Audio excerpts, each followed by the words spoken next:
The Making of a Navy SEAL by Brandon Webb.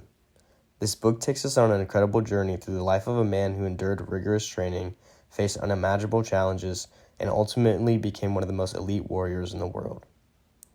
The Making of a Navy SEAL follows the remarkable journey of Brandon Webb from his early years to his rigorous training to become a member of the Navy SEALs.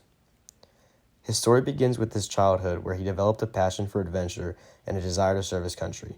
But before all that, he had a pretty rough childhood. His parents got divorced, he changed schools a lot, and to make things even worse, he lived on a sailboat. That very same sailboat, his dad threw him off in the middle of the South Pacific Ocean. Kids made fun of him for living on a floating trailer, but despite all of the rough times, he used these hardships to fuel his own dream fire, as he would say. Bad things would and did happen along the way, but when they did, I'd throw another log on my dream fire. The story then transitions to the start of his military journey. Boot camp training, fresh off the bus and 19 years old, standing in line with dozens of guys while the sergeants yell obscenities. In Part 2, Boot Camp Training, and Part 3, Becoming a Navy SEAL, Webb talks about his first steps inside the Navy Training Center and committing to a life as a trainee. During his childhood, Webb spent countless hours sailing and diving. Becoming a Navy SEAL felt natural to him. He describes how grueling the underwater training is and how even sometimes he felt like giving up. Webb hopes that if the readers take anything from the book, is that they should never give up. And because of this mentality, he soon got his trident pin after facing unimaginable tough challenges such as SAR's search and rescue and BUD/S basic underwater demolition SEAL training. He officially became a Navy SEAL. After trial and error through these grueling tests, his superiors realized he had a chance at sniper school. In Part 4, one of America's deadliest snipers, Webb describes his training from stealth to taking the perfect shot. He explains how important teamwork is, even for snipers, and how most snipers work in teams. Where there's one sniper, there's most often many more. Webb emphasizes that sniper training isn't all about marksmanship. Not everyone is cut out to be a sniper. Webb's superiors recognize that he has a calm temper, leadership qualities, and the ability to think clearly under immense pressure. These abilities are why they selected him for sniper training and why he later makes such an impressive trainer himself. In Part 5, Duty Calls, Webb is deployed with his platoon for the first time as a Navy SEAL sniper.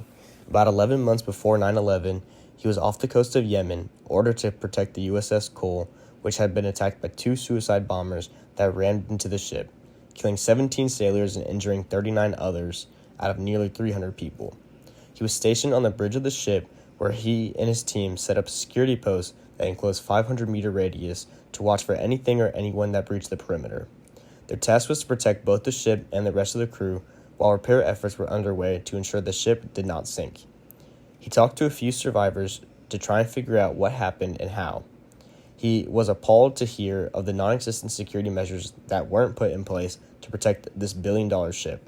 A few guys who were untrained on the ship's rails with M14s that were unloaded were supposed to protect this vessel by standing on the deck with useless weapons. This event had given him a new purpose: to train Navy SEAL snipers to be the best and do the best they humanly could. The final part of the book, Continuing to Protect and Defend, explores Webb's role as a sniper trainer. He entirely redesigned and recreated the training programs he once completed. He is now known for producing some of the best trained snipers America has ever had. He focuses on teaching his trainees how to stay calm under pressure and how the best target is often not the most obvious one. In The Making of a Navy SEAL, Webb explains that the enemy of progress is complacency or comfort. We only improve and we only grow if we move outside of our comfort zones.